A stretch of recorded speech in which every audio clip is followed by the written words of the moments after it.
오늘 이 소아시아 일곱 교회의 마지막 교회 라오디게아 교회에 대해서 함께 살펴보려고 합니다.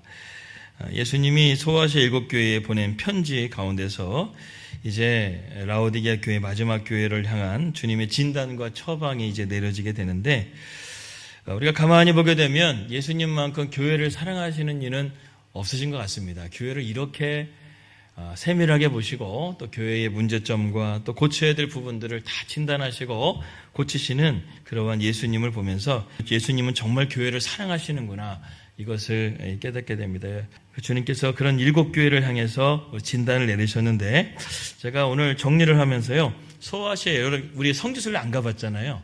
그런데 인터넷에 보게 되니까 이 라오디게아 소아시아 일곱 교회를 영상으로 다큐멘터리로 한 그 영상이 있어가지고 제가 그 영상을 너무 길기 때문에 간단하게 에베소 교회는 어떻게 생겼나, 또 필라델비아 교회나 뭐 여러 교회들은 어떻게 생겼나 영상으로 하나 준비를 해봤습니다. 한번 영상으로, 이 짧은 영상이니까 한번 보고 말씀 이어가도록 하겠습니다.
소아시아 성지순례 가고 싶지 않으십니까? 저 소아시아 일곱 교회 지금의 이렇게 자리가 저렇게 되어져 있습니다. 에베소 교회는 예수님의 첫사랑을 잃어버렸다고 책망을 받았죠. 서문화 교회는 환난과 핍박 중에도 믿음을 잘 지켜서 책망 없이 칭찬만 받은 교회였습니다. 버가모 교회는 우상의 제물을 먹고 니골라당 교훈을 따르는 타협을 용납해서 책망을 받았고, 두아디라 교회는 사업이나든가 사랑, 구제, 믿음의 인내는 잘 성장했는데 이세벨이라는 악한 영을 숭배하는 여인을 받아들임을 통해서 주님께서 책망을 받았습니다. 사대 교회는 살았다는 이름을 가졌으나 너가 죽은 자라고 주님께 책망을 받았고, 빌라델비아 교회는 작은 능력이지만 너희가 그것을 지킴을 통해서 부유한 자가 되었고 책망 없이 칭찬만 받는 교회가 되었습니다. 그리고 오늘 마지막 일곱 번째 라오디게아 교회는 차지도 덥지도 않은 미지근한 상태로 인해서 주님이 토해버리겠다고 지금 책망만 듣는 교회였습니다. 오늘 이 라오디게아 교회 함께 살펴보겠습니다. 이 라오디게아라는 뜻이 백성의 정이라는 뜻을 가지고 있습니다. 요즘 같죠? 요즘 이렇게 올림픽 경기장에서 민주화 항쟁이라고 이렇게 얘기도 하는데, 어저께 정주랑 얘기하다가 정주가 토요일 날 거기를 갔다 왔대요. 토요일 날 저녁에 친구랑 한번 가보고 싶어가지고 차를 타고 올라가서 잠실까지 가서 거기서 직접 보고 왔다고 합니다. 그래서 거기서 밤새고 오늘 새벽에 내려왔어요. 새벽에. 그랬더니 정말 사람들이 많고 정말 젊은이들이 태극기를 들면서 나라를 위해서 그렇게 스스로 자발적으로 모여가지고 하는 모임인데, 너무 이렇게 질서정연하고 또 너무나 좋은 것을 경험하고 왔다는 얘기 들었습니다. 백성의 정의, 라오디게아 이런 뜻이겠죠. 사실은 원래 이 라오디게아라는 것은 주전 3세기 안티오쿠스 2세가 자기 아내의 이름을 따가지고 세운 도시였습니다. 자기 아내를 위해서 세운 도시니까 얼마나 아름답게 적겠어요, 그죠? 오늘 말씀 보게 되면 이 라오디게아 교회는 부유한 도시라고 하는데 이 라오디게아 교회가 유명한 거 세 가지가 있었습니다. 첫 번째는 금융의 도시였습니다. 이 라오디게아 교회는 금융업이 발달해가지고요 돈이 많았다는 것이죠. 오늘날 미국으로 보게 되면 미국의 금융의 중심은 어디예요? 뉴욕이죠. 정치의 중심지는 워싱턴이잖아요. 그럼 한국은 정치의 중심지는 여의도죠. 그러면은 금융의 중심지는 어딜까요? 종로입니다. 종로. 종로에 은행가들이라든가 금융센터들이 다 그쪽에 종로에 있다는 것이죠. 그러니까 이 라오디게아 교회는 금융업이 발달한 그러한 도시여서 나중에 빌라델비아 교회는 그 지진이 나가지고 로마로부터 지원을 받아 도시가 다시금 세워졌다고 한다면 라오디게아 교회도 같은 해에 지진이 나가지고 도시가 무너졌었는데 그 라오디게아가 워낙 돈이 많으니까 황제의 지원을 받지 않고도 스스로 그 도시가 복구가 되는 그 정도로 그 돈이 많았던 도시가 바로 라오디게아 교회였다는 것입니다. 두 번째 라오디게아 교회는 어떤 도시였냐면 의류 산업이 발달했어요. 양모라고 해가지고요. 검은색 양모가 유명해서 유럽 전역으로 수출할 정도로 또 이렇게 의류 산업이 발달했었고 또 마지막으로 의학도 발달했습니다. 그래서 그 당시에는 그 로마에서요. 최초로 의과대학이 있었던 것이 라오디게아 지역이라는 것이죠. 그래서 그곳에서 의과대학도 있고 의학이 발달하고 또 심지어는 거기에 나오는 그 특산품 중에 안약이 유명했다고 합니다. 그래서 그 당시에는 이제 눈이 시력이 잘 잃어버리는 그런 병들이 많았는데 그 라오디게아에서 나오는 안약을 바르면 잘 낫다라는 것이죠. 그래서 안약으로 유명해요. 그러니까 금융도 발달하고 산업도 발달하고 의학도 발달하게 되니까 이 도시가 엄청나게 부유하게 된 거예요. 유명한 도시가 된 것이었습니다. 그러니까 이러한 영향이 교회에도 미치게 되겠죠. 사람들이 잘 먹고 이제 잘 살고 도시가 부유하다 보니까 교회도 마찬가지로 막 교회도 건물도 의리의리하게 짓고 그 당시에 라오디게아에는 큰 교회들, 대형 교회들이 막 엄청나게 많이 있었다고 합니다. 그래서 교회도 의리의리하게 짓고 성도들도 많고 마치 오늘날의 대형 교회처럼 부유하고 모든 게 부족한 게 아무것도 없는 그러한 교회였었다라는 것이죠. 그런데 오늘 주님이 날카로운 눈으로 매의 눈으로 이 라오디게아 교회의 문제점을 오늘 진단하고 있습니다. 자, 먼저 주님이 이 라오디게아 교회를 어떻게 말씀하시면서 찾아오시는지 우리 한번 먼저 14절 말씀을 같이 한번 읽겠습니다. 14절입니다. 시작. 라오디게아 교회의 사자에게 편지하라. 아멘이시여 충성되고 참된 증인이시여 하나님의 창조의 근본이신 이가 이르시되. 여기서 아멘이시오 예수님을 자신을 아멘이라고 하죠. 아주 재밌는 그러한 표현, 아주 흥미로운 표현인데 이 표현은 무슨 뜻이냐면 하나님 앞에 예수님은 항상 아멘이 되신다는 거예요. 하나님이 제일 약점이 뭐냐면 예수님이신데 예수님이 내가 죄를 위해서 십자가에 달려 보혈의 피를 흘렸습니다. 그러면은 죄가 있어도 하나님은 예수님 때문에 예수님의 그 피의 의로서 아멘으로 하시고 예스로 해가지고 그 영혼을 구원해 주시는 그러니까 우리 예수님이 택함 받은 자녀들은 하나님께서 무조건 예스 하실 수밖에 없는 그러한 분이 바로 우리 예수님이시라는 거예요.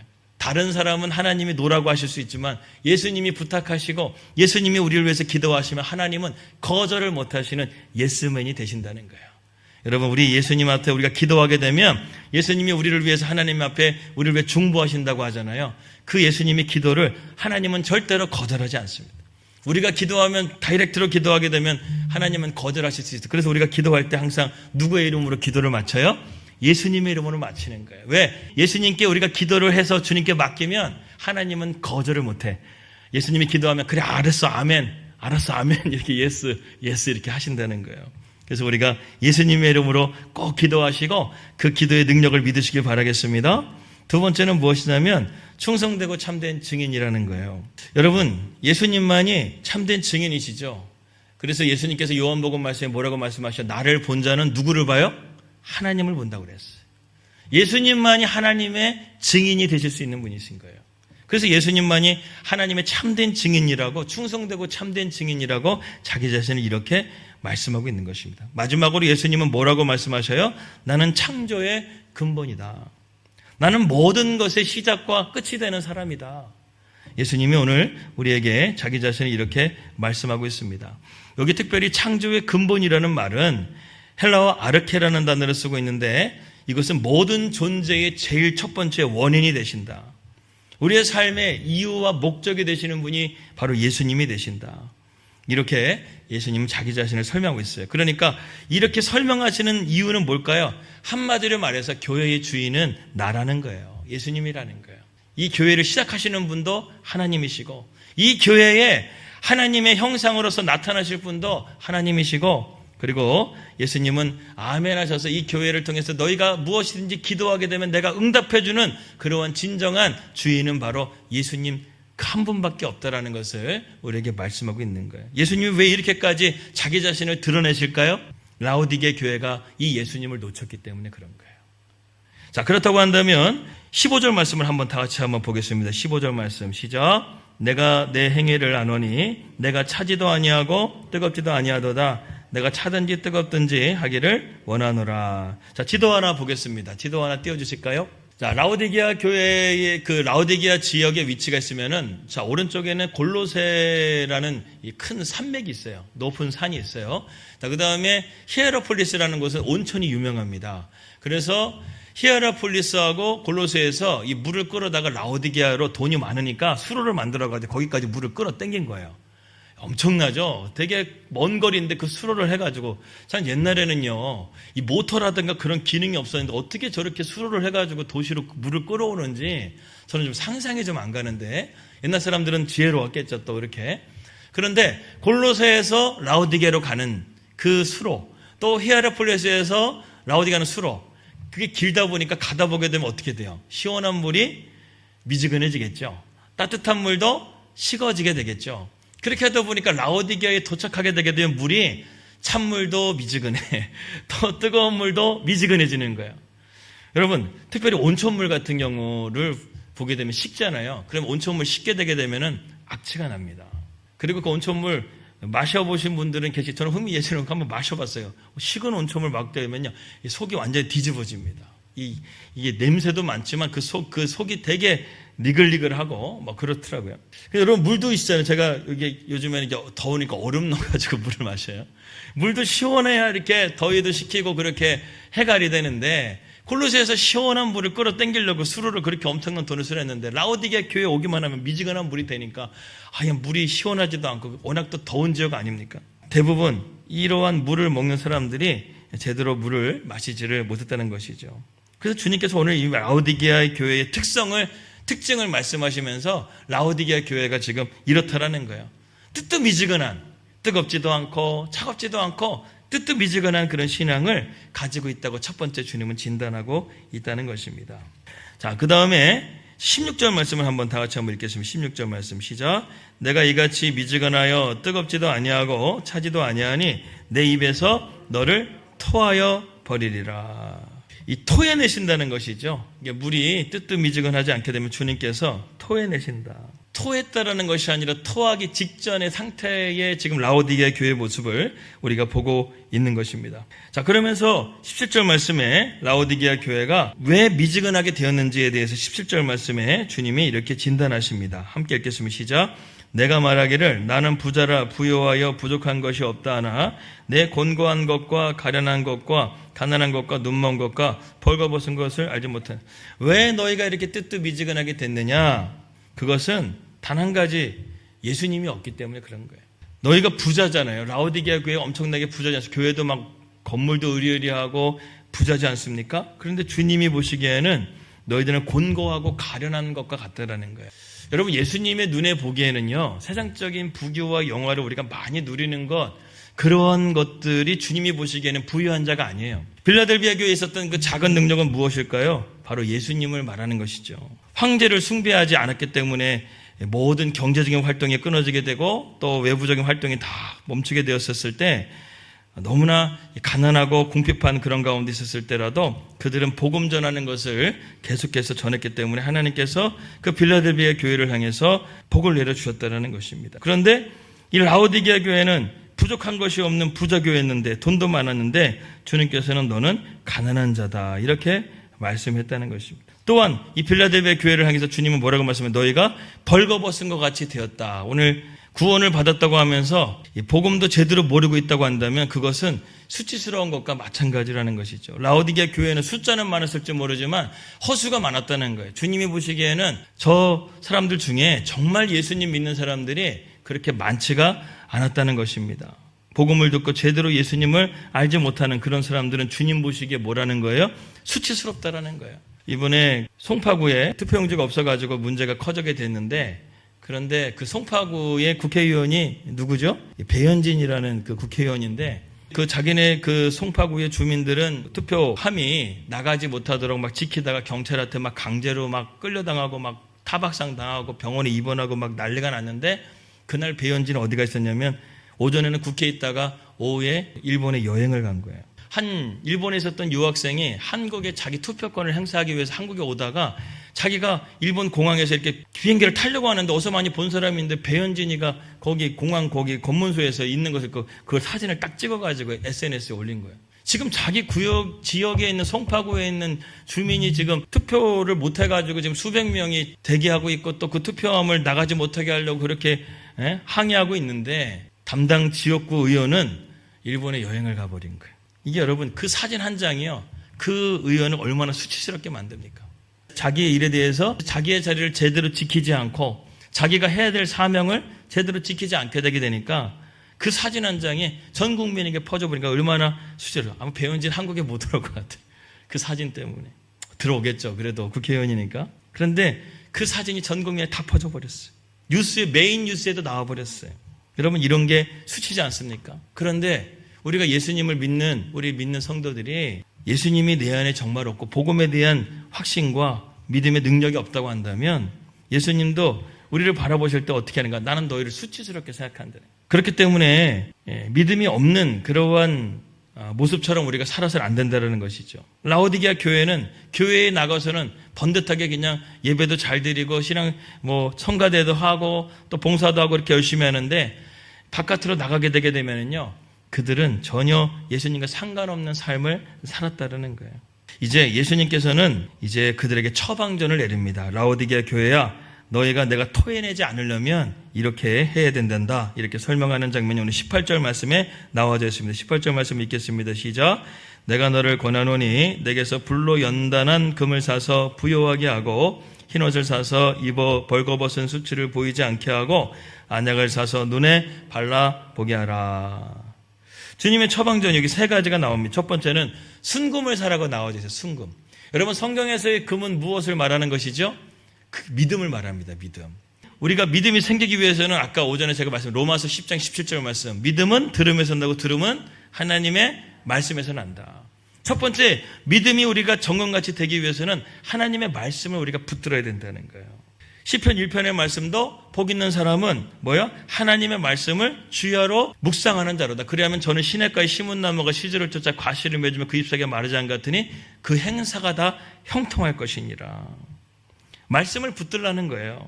또 시편 119편 105절 말씀 보게 되면은 주의 말씀은 내 발의 등이요 내 길에 빛이 되신다. 이런 말씀이 있어야 우리가 믿음이 더욱더 성장하고 우리 믿음이 더욱더 순금과 같은 정금과 같은 믿음이 될 수 있다는 것이죠. 여러분 믿음의 부요한 자가 되시길 바라겠습니다. 세상적으로 부요한 것 아무 의미가 없어요. 주님에게는. 그러나 주님은 우리에게 보시는 것은 믿음을 보신다는 거예요. 이 시간 가운데 주님이 우리 가운데 계시는 줄을 믿습니다. 왜냐하면 주님은 7 촛대 가운데 거내시는 하나님이라고 그랬어요. 주님은 교회에서 예배 드리는 그 가운데서 지금 이 자리에 우리 가운데 거닐고 계시고 우리의 예배를 다 듣고 계시고 보고 계십니다. 할렐루야. 근데 주님이 우리에게 보시고 싶어 하는 것은 뭐냐면 이 자리를 온 것도 여러분 너무 중요하지만 믿음을 가지고 우리가 이 시간 가운데 말씀을 믿음으로 받느냐 안 받느냐 이거를 중요하게 보신다는 거예요. 오늘 이 시간 가운데 여러분들의 믿음을 정말 귀하게 여기시고 그 믿음을 잘 세워가시기를 주님의 이름으로 축복합니다. 자, 그 다음에 두 번째는 뭐예요? 흰옷을 사라. 지금 아까 말씀했죠. 너희들 벌거벗었지 않느냐. 영적으로 우리가 벌거벗은 수치를 가리기 위해서는 어떻게 해야 될까요, 여러분? 흰옷은 무엇을 의미할까요? 성결함과 거룩함을 의미합니다. 그러니까 너희들 세상과 똑같이 살지 말라는 거예요. 믿는 사람들이 흰옷을 입은 사람들처럼 세상과 너희가 달라야 된다는 거예요. 거룩하게 살라는 거예요. 여러분 어저께 올림픽 경기장 거기서 수많은 청년들이 와가지고 이렇게 모여서 집회를 하지 않습니까? 근데 그 집회를 하는데 10만 명이 모였던 10만 명. 주말 집회만 10만 명. 그런데 그 10만 명이 모였는데요. 어저께 재밌는 뉴스를 봤어요. 홍대의 술집이 사람이 없었대요. 홍대에 여러분 젊은이들 얼마나 많아요? 술집들이 얼마나 많아요? 홍대의 술집에 사람들이 없었대요. 홍대의 젊은이들이 사라져버리고 다 거기 가 있는 거예요. 우리의 삶이 이렇게 거룩함과 성결함으로 나가기 위해서는 이것도 말씀과 기도 생활이에요. 특별히 우리 말씀도 보지만 기도도 열심히 해야 돼요. 기도는요, 내 생각을 내려놓고 주님의 생각을 내 마음 가운데 새겨듣는 시간이에요. 엘리야가 기다리잖아요. 그리스 시내가에서 주님 말씀 올 때까지 기다리는 거, 이게 믿음이고 이게 기도예요. 기도는 하나님의 때를 기다리는 거예요.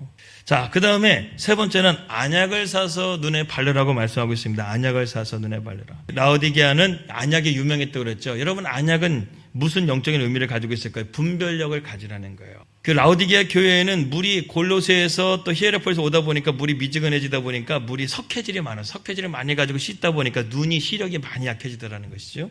이제 안약을 많이 발랐는데 안약을 하게 되게 되면 눈이 치유된 것처럼 너희 영적인 눈을 뜨라는 거예요. 영적인 눈을 뜨라. 이 안약은 무엇을 의미하는 것일까요? 성령을 말합니다. 성령.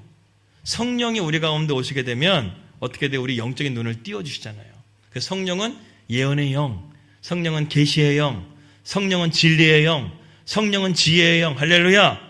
이러한 성령이 우리로 하여금 이런 영적인 분별력을 줘서 진리를 깨닫게 해주시고 계시해 주시고 예언해 주시고 지혜를 주셔서 우리로 하여금 바르게 판단할 수 있도록 우리에게 분별력을 주신다는 거예요. 여러분, 우리의 눈을 밝혀주시는 성령을 우리가 받으시기를 바랍니다. 이것이 되어지게 될 때 우리는 하나님께서 기뻐하시는 귀한 자녀가 될 수 있다는 것입니다. 우리가 오전에 영상 보았죠. 송기호 선교사님 영상 보았죠. 그분은 매일같이 전도하는 거예요. 그분은 확실하게 알아요. 예수님 전하면 교회는 된다 이거예요. 할렐루야. 우리가 어딜 가든지 예수님 전하고 예수님 중심으로 살면 언제든지 주님은 우리에게 두려움을 몰아내 주시고 능력을 주신다는 것입니다. 그래서 그분이 일주일에 한 번 어디를 가냐면 영국의 버킹엄 궁을 앞에 거기에 보이는 데를 간다는 거예요. 거기서 보게 되면 찰스 그 왕이 있는 그 창가 쪽이 있대요. 그러면은 걸로 가가지고 소리친대요. 찰스 왕! 예수 믿고 천국 가야지! 이렇게 외친대요. 그러면은 경찰이 온대요.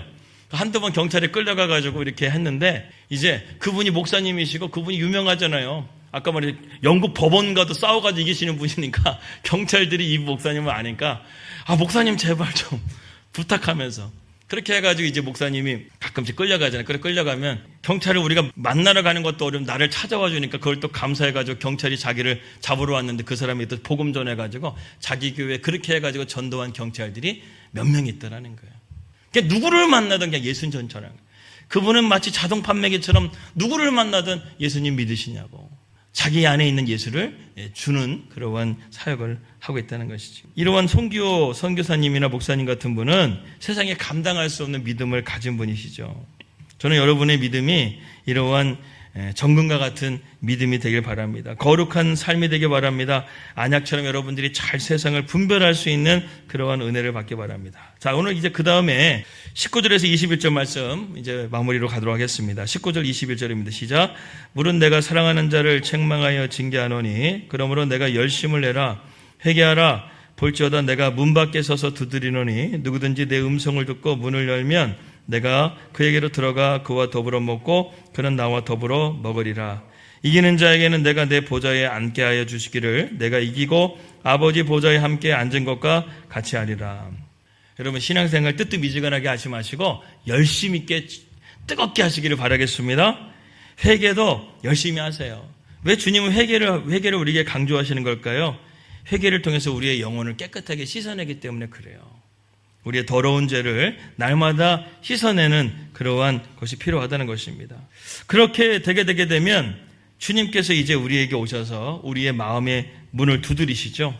우리에게 유명한 말씀 아닙니까? 성화도 많이 있죠. 예수님께서 이렇게 문을 두드리시는데 참 재밌는 게 뭐냐면 이게 라오디게아 교회에 대한 말씀이잖아요. 예수님이 문을 열고 계속해서 두드릴까요? 어떤 화가가 그것을 상상하면서 그랬는데 가만히 보니까 그 문에는 문고리가 없어요.